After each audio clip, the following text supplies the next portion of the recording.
début de semaine à toutes et à tous, mesdames et messieurs. Merci de faire confiance au journal de la ville et tout de suite le sommaire. La triste nouvelle est tombée comme un tonnerre. C'est lundi 31 mai. Le représentant spécial du chef de l'État, Kitenge Yesu, n'est plus. Il a tiré sa révérence dans un hôpital de la place. Prévu pour ce lundi 31 mai 2021, la remise et reprise entre les DG sortants Jean-Claude Mupande et les DG entrants Chantal Bachizi n'a pas eu lieu ce lundi. Elle a été reportée pour ce 17 juin, le temps de permettre aux DG sortants de bien préparer cette remise et reprise. Décision prise par le ministre des Mines, Antoinette Samba-Kapalaï. Quota de la jeunesse au sein du bureau de la Commission électorale nationale indépendante. Les honorables députés et les experts en matière électorale s'investissent. Ils vont apporter leur contribution pour que le jeune de la RDC soit représenté à la CENI. C'est tout pour les sommaires. Mesdames et messieurs, encore une fois, bienvenue dans ce journal.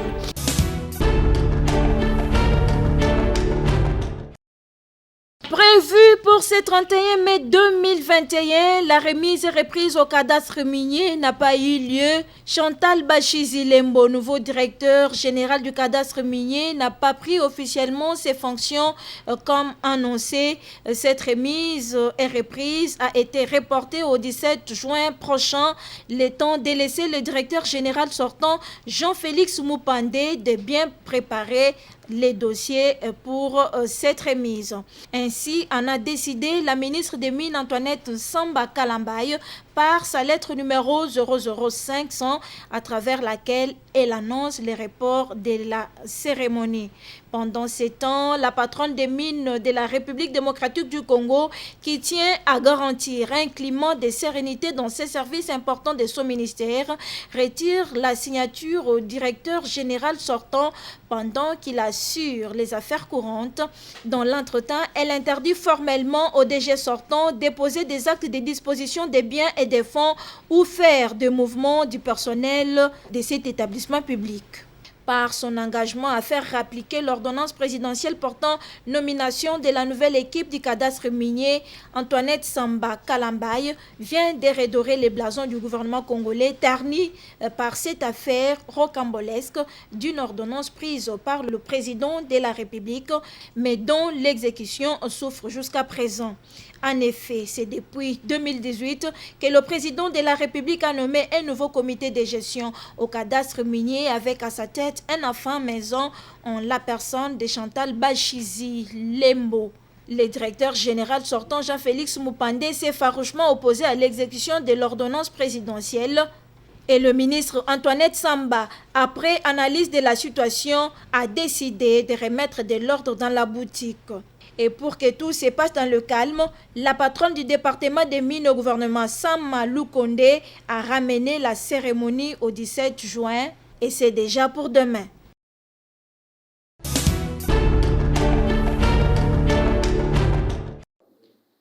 Le Fonds national de solidarité contre le coronavirus a lancé officiellement un appel de fonds ce lundi 31 mai 2021 au regard de la crise humanitaire qui prévaut à Goma suite à l'éruption du volcan Nyiragongo. C'était à l'occasion d'un échange tenu avec la presse congolaise où les coordonnateurs du fonds, le révérend Dominique Mukanyawa Banza et le docteur Jean Mounongo Muteba, son adjoint, ont signifié que le rapport des activités menées jusque-là par le fonds est déjà disponible et il sera présenté à la place publique bientôt. S'agissant de la crise humanitaire à Goma, le révérend Dominique Mukanya dit relayer l'appel de solidarité du chef de l'État envers les populations de Goma dépourvues de tout actuellement. Nous sommes déjà dans une crise humanitaire imprévue qui s'est déclenchée à la suite de l'éruption volcanique dans la ville de Goma, en province du Nord Kivu. Et cette crise, comme vous le savez, a des conséquences sur le plan sanitaire et aussi sur le plan économique et social. Et il est de notre devoir, en tant que structure qui dépend de la présidence de la République, que nous puissions mobiliser les ressources pour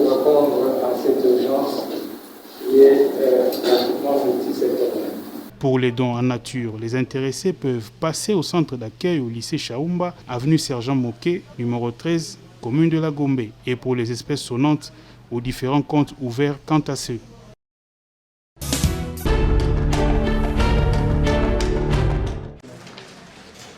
Lundi 31 mai 2021, dans la matinée, les agents et fonctionnaires de l'État de l'Association congolaise pour la promotion culturelle et artistique ACPCA sont tous à leur poste et déterminés à remplir leur mission, c'est d'accompagner le ministre d'État, ministre d'aménagement du territoire, Guy Luando. La CPCA est une structure spécialisée du ministère de l'aménagement du territoire qui travaille comme incubateur scientifique de l'information et recherche.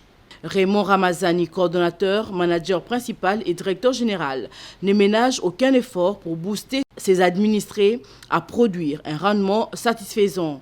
Il a pour ce faire fait la ronde de différents services, question de se rendre compte des conditions de travail. Au bout du compte, il s'avère qu'il existe un problème de locaux, mais les dossiers seraient déjà sur la table de l'ITPR, organe chargé d'octroi de locaux. Je crois que lors du passage de son Excellence, Monsieur le ministre d'État, ministre de l'aménagement du territoire, lors de ses visites des locaux et bureaux de ses personnels, l'autorité avait tellement un grand souci à propos des conditions de travail des agents. Et nous le félicitons parce qu'aujourd'hui, la lettre qu'il a demandée auprès de son collègue des travaux publics pour octroyer au personnel du ministère de l'aménagement du territoire les bureaux, quelque part je le vis, c'est déjà au niveau de notre bâtiment ici. Parce que la direction qui est chargée de donner des bureaux aux gens est entre notre locaux, et entre notre bâtiment plutôt. C'est pourquoi nous les félicitons, vraiment merci beaucoup, Excellence Monsieur le ministre d'État, de tout ce que vous êtes en train de se battre pour nous, vos agents, et surtout, il faut voir les conditions à qui, le lundi, les gens se retrouvent ici.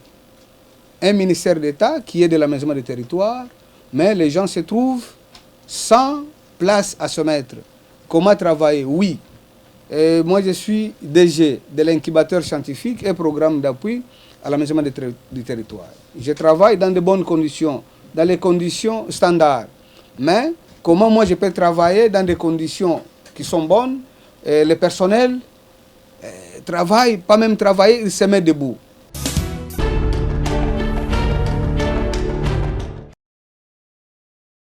Il ne compte pas lâcher prise. Le jeune de la République démocratique du Congo, réuni au sein du consortium des organisations des jeunes impliqués dans le processus électoral et la gouvernance, COJIPEL en sigle.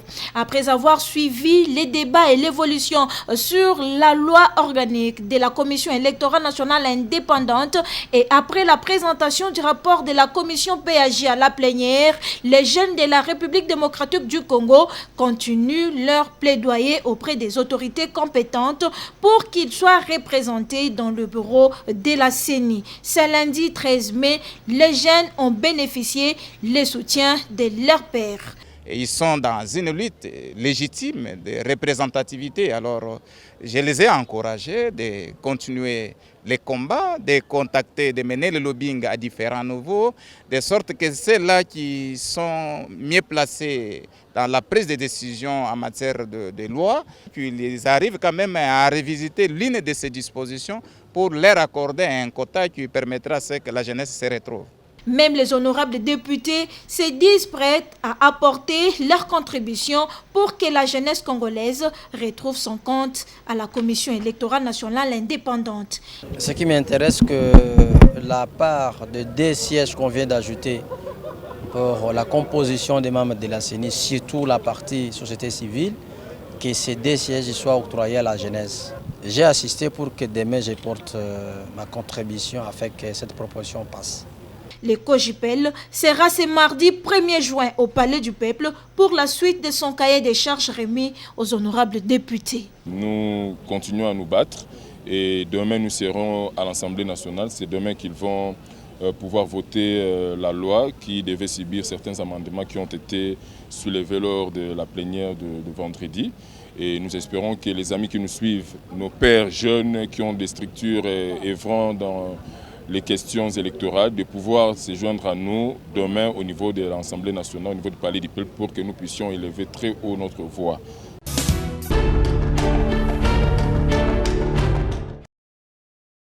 Les déficits des mécanismes efficients et efficaces profitent aux criminels économiques.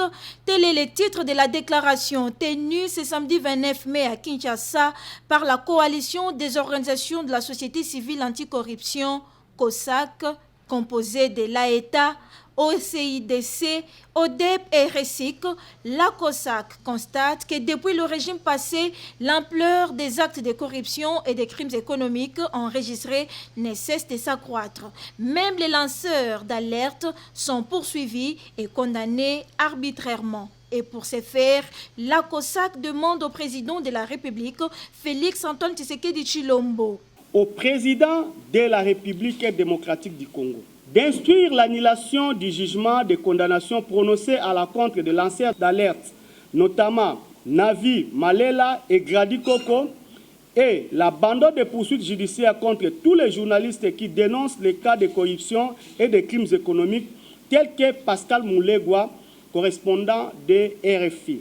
De libérer sans condition tous les lanceurs d'alerte détenus arbitrairement.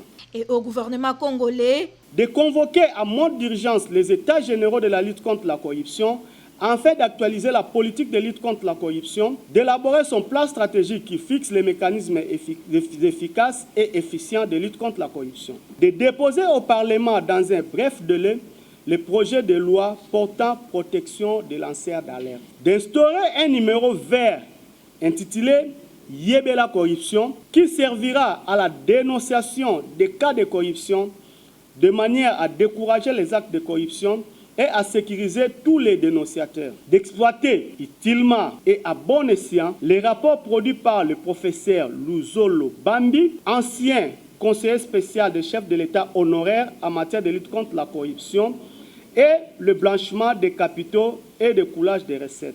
Non à la corruption, non au détournement des deniers publics, la République démocratique du Congo a besoin de se développer, insiste la COSAC.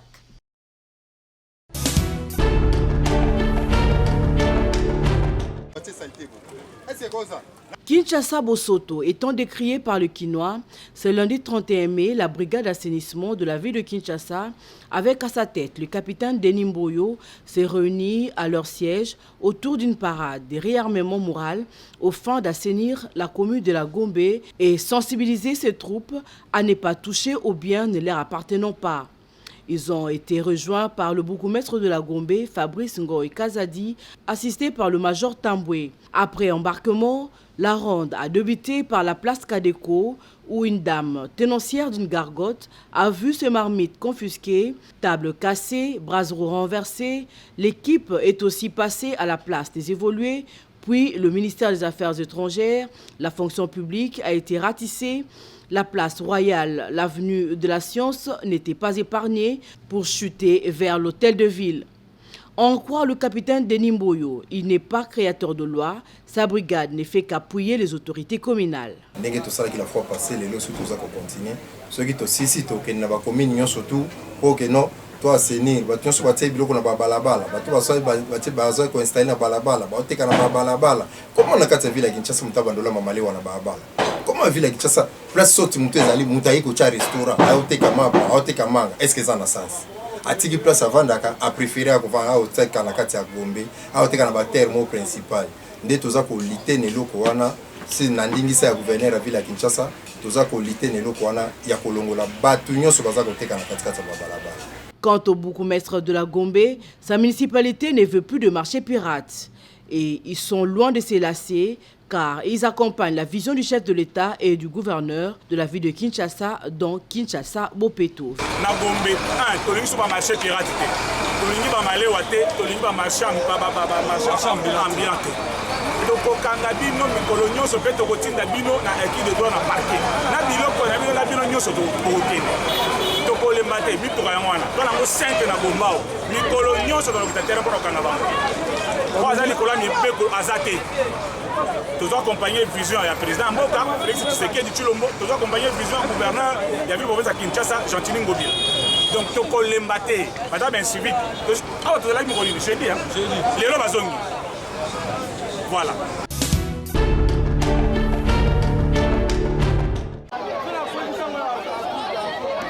Nous sommes ici dans la commune de Massina, au quartier 2, sur la rivière Malemba, où la population se réjouit de voir le travaux de curage dans cette rivière, qui est à la base des inondations de plusieurs avenues de ces quartiers.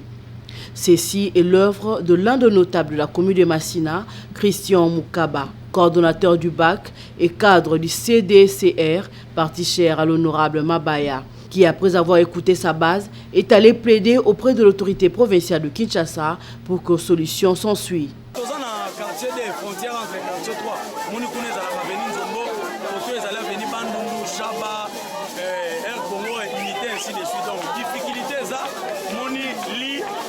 Respirer bien té. Donc la liaison respirer bien té. Il y a moins de inondation, difficulté. Ce qui va tirer en haut, mais il faut lui, la respiration dans mon comme il faut. Moi ça va voler comme ça. Bomundaki, Osenga, Bomonaki, Tangolaki, Babeni Onyo se pèse à couteau, même qu'on a venu Zombo. Osengaki, Tobaki, la chose en a danger. C'est une période où il y a une période où encore Moussalo de Salama, tout le monde a équipé Eline Abisso ya Massina, ministre Jean Ngundi, Andimai Koyoka, Mbela Obisso Tolakaki, Moni tant tozali kotambola, tosala na bonne foi ya kosengela population. Tosengaki topesi merci quand même nenga yoki message totambolaki, elongo na batokini bopeto, message totambolaki pona kosenga musala we salama, population a se retrouver. Moni Nzela, Chaba, Kingundi, Air Congo ainsi de suite nenga kobeba, yango no moni tokundaki kotambola kosenga lelo musala tokokai kosala efuti mbuma baye pour que bakirema yoyo esengo na biso yango wana. Ému, la population a réagi.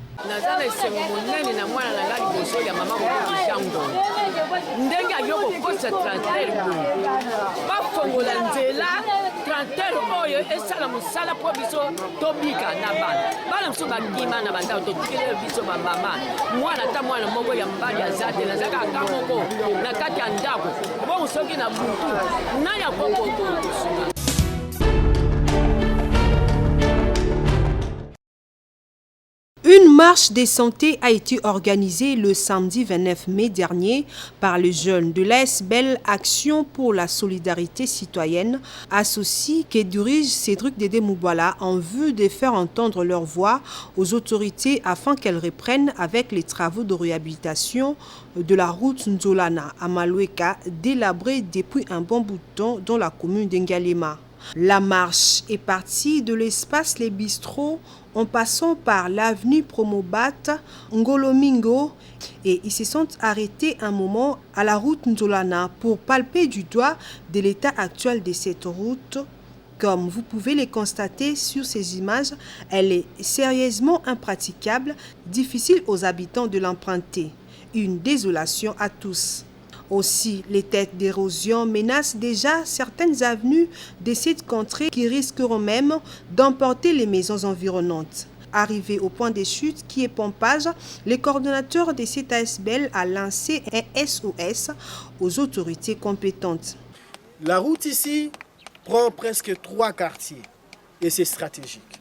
Partant de Pompage jusqu'à Lupin, vous allez traverser Maloueka et Sangamamba, c'est pitoyable. Et un leader, un responsable politique, celui qui gère toute une population, ne peut pas être content de rester dans un bureau alors que sa population est en train de souffrir.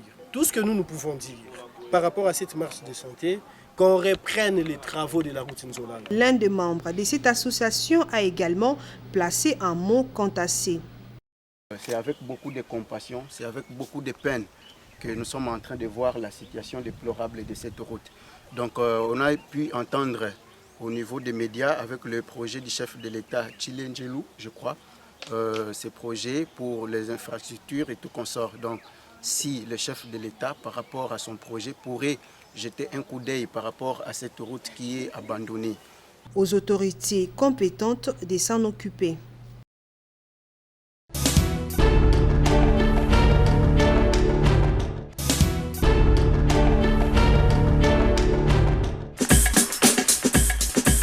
sommes arrivés à la fin de ce journal de la ville. Mesdames et messieurs, merci de l'avoir suivi. Le prochain rendez-vous est fixé pour ce mardi et d'ici là, portez-vous bien.